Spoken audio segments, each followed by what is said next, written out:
Hi there, happy hump day and welcome to Wednesday. Don't ask, don't get.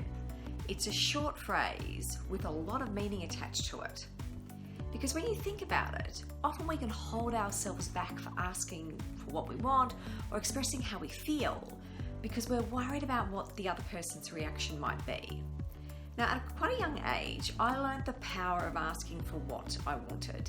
And this isn't about pester power, it's something different. So I'm going to take you back a few years. So it was at the end of an internship, which I was doing at the end of my university studies at a city council. And it was a great job. Loved it. Absolutely loved it. The job was awesome. The people that I was working with were great. And I wanted to keep working there until I finished my university studies. But I wasn't sure about how to go about asking for the job. How did I ask to work there a couple of days a week? Then an opportunity arose. So my desk was seated directly in front of the deputy directors. And that meant he was basically every day looking at the back of my head. 2 days before my internship was coming to an end, he made a light-hearted remark where he said, "I'm going to miss seeing the back of your head." My casual response back to him was, "Well, you can change that, can't you? You can offer me a job." Now, all of it was said light-heartedly and with a smile. And what happened? I got the job.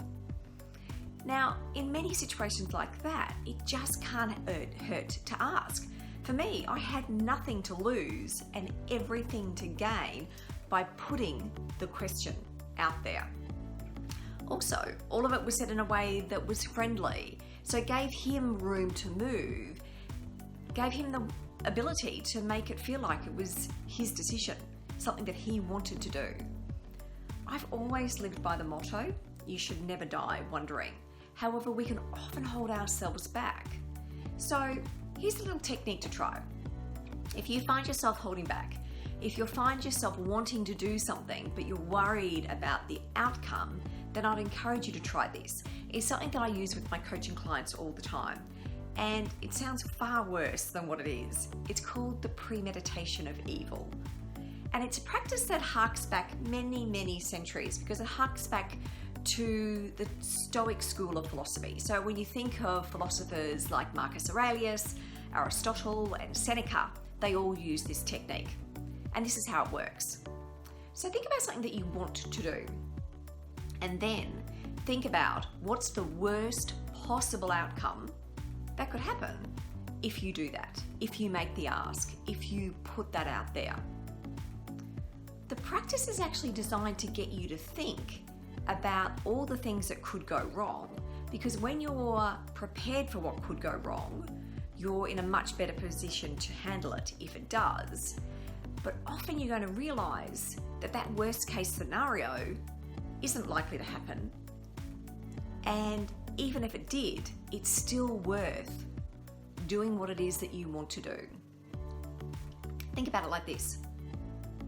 If you're worried about asking a question or raising an issue with your boss, or what's the worst possible outcome?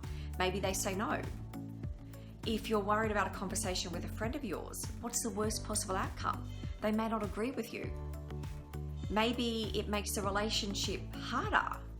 But if it's making the relationship harder, are they really a good friend to start with? So when you put your scenario, the thing that you want to do through this point of analysis, you'll often realize that it's actually worth making the ask because the outcome is often far worse if you don't. The good thing is, when you do this, often that worst case scenario doesn't actually eventuate. And through your reflection, you'll realize that it's worth making the ask.